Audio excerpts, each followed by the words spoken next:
이젠 별별 소재로 다 호러 영화를 만드네요. 하지만 하나도 안 무섭습니다. 트루스 오어 데어 리뷰입니다. Choose truth. Marky's constantly cheating on Lucas. Touch me again and I'll break that hand.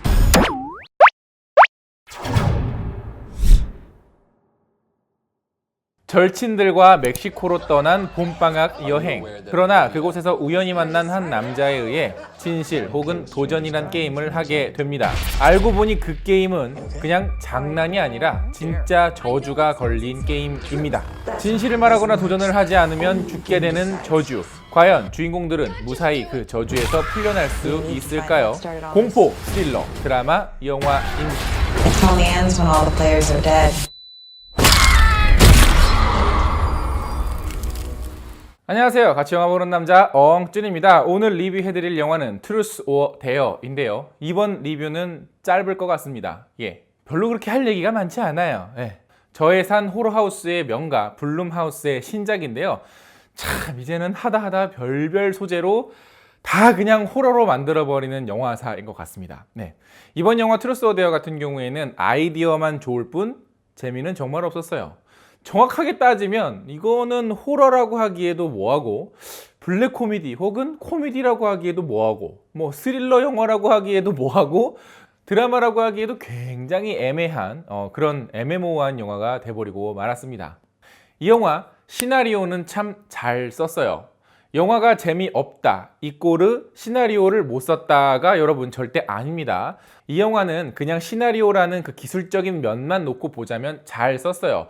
정말 별거 아닌 진실 혹은 도전이라고 하는 게임 소재, 미국 사람들이 흔히 하는 술자리 게임을 가지고 이렇게 많은 캐릭터들과 다양한 이야기의 장을 만들어내서 이야기를 끌고 가는 수준 자체는 정말 교과서적으로 잘 썼습니다. 우리나라로 치면 베스킨 라빈 31 이걸로 영화 한 편 만들어낸 거예요. 그냥 이 영화는 시나리오를 못 썼다가 아니라 그냥 재미가 없는 영화입니다. 왜 주인공들이 여기서 이렇게 푸닥거리를 하는지, 왜 이렇게 개고생을 하는지, 서로 자기들끼리 막 열심히 치고받고 싸우는지, 자기들끼리 정말 그 안에서 열심히 뭔가를 하고 있기는 하지만 아무런 긴장감도 없고 공감도 안 되고 몰입도 되지 않는 영화가 돼버리고 말았다는 거죠. 그럼 과연 왜 그런 영화가 돼버리고 말았을까요? 이 영화의 가장 큰 문제는 바로 이 소재, 즉 술자리 게임이 가진 유치함이 너무 유치하게 묘사가 됐기 때문일 것 같습니다. 그리고 이 영화에 등장하는 공포 역시 무섭지 않다라는 것도 역시 문제가 되겠고요. 그냥 이렇게 진실 혹은 도전 Or dare. 광대 근육 이렇게 광대 표정을 한 채 저주에 걸린 사람들에게만 환영처럼 들리는 어떤 공포의 존재가 무섭지 않습니다. 왜냐면 그 저주에 걸린 사람은 무섭지 나는 무섭지 않거든. 예를 들면 팔로우처럼 사람을 천천히 옥죄는 공포감도 없고요. 그거보다는 데스티네이션 시리즈처럼 순식간에 사람을 죽이기 위한 장치로만 가득 차 있습니다.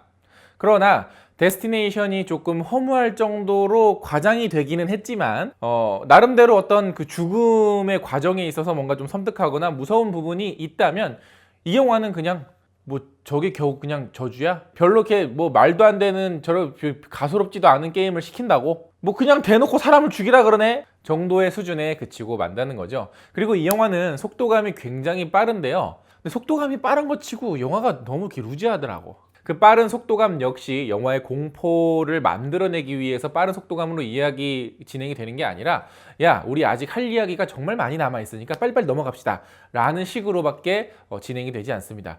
그래서 시나리오는 참 열심히 썼다라는 게 느껴지는 이유가 바로 그것 때문이었어요.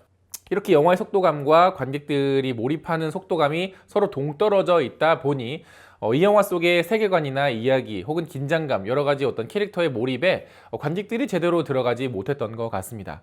이 영화에 등장하는 배우들의 면면은 그냥 청춘 호러물에 나와서 그냥 딱히 인상적인 모습을 보여주지는 않았습니다. 그리고 이 영화의 결말은요, 저는 솔직히 칭찬하고 싶었어요. 제가 이렇게 조심스럽게 얘기했다는 이유가 과연 뭘까요? 많은 관객들이 이 영화가 끝이 나는 순간 화를 내더라고요. 극장에서 진짜 관객들이 진심으로 욱해서 화를 내는 거를 본 거는 전 처음으로 경험을 해봤습니다. Break your hand. 뭐야? You don't really have a choice. 뭐야? 엔딩이 이게 뭐야?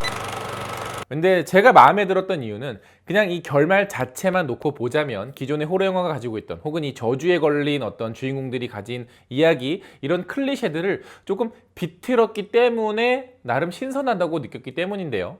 하지만 신선 이꼬르 만족은 아니라는 거죠. 신선하긴 하나 만족스러운 이야기의 결말은 아니었다는 겁니다. 그렇기 때문에 많은 영화 관객분들이 끝이 났을 때 그렇게 진심으로 화를 냈던 게 아닐까 싶어요. 엔딩이 이게 뭐야?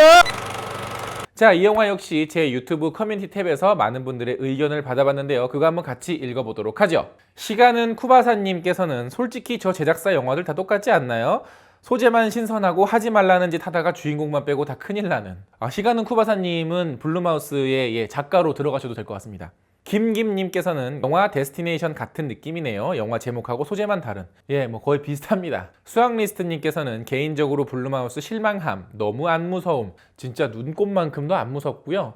깜짝깜짝 놀래키는 장면이 나와도 하나도 안 깜짝 놀랐어요. 이영재님께서는 왠지 너브의 공포 버전일 듯한 느낌? 짤만 몇 개 남기고 조용히 묻힐 것 같은 냄새가 진하게 남네요. 이분 개코세요.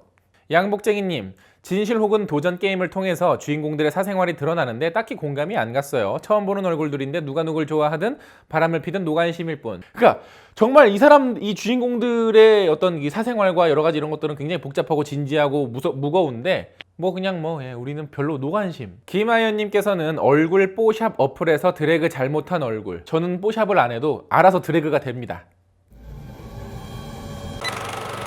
장현찬님께서는 곤지암에 이런 명언이 있었지. 들어가지 말라는 곳에는 이유가 있다고. 장원리님께서는 호러 영화인데 어느 부분에서 무서워해야 되는지 알 수 없는 영화. 사실 주인공의 속 터지는 행동들이 제일 무섭습니다. 이 영화 분명히 무섭다 그랬는데 언제 무섭지? 뭐야? 끝났어? 뭐야? 자, 이렇게 앞으로 저희 유튜브 커뮤니티 탭에서 여러분들의 영화에 관한 한 줄 평, 궁금한 거 그리고 드립 같은 것들 같이 받고 소개해드리고 있으니까 구독 후에 유튜브 커뮤니티 탭도 꼭 확인해 주시는 거 잊지 말아 주시고요. 영상 재밌게 보셨으면 좋아요 누르는 거 잊지 마시고 구독 버튼 아직 안 누르셨으면 구독 버튼 꼭꼭 눌러주세요. 그럼 저 엉준이 앞으로 영화 리뷰를 제작하는 데 있어서 정말 큰 도움이 된답니다. 그럼 전 다음에 더 재밌는 영화 리뷰로 찾아뵙겠습니다. 다음에 만나요. 안녕.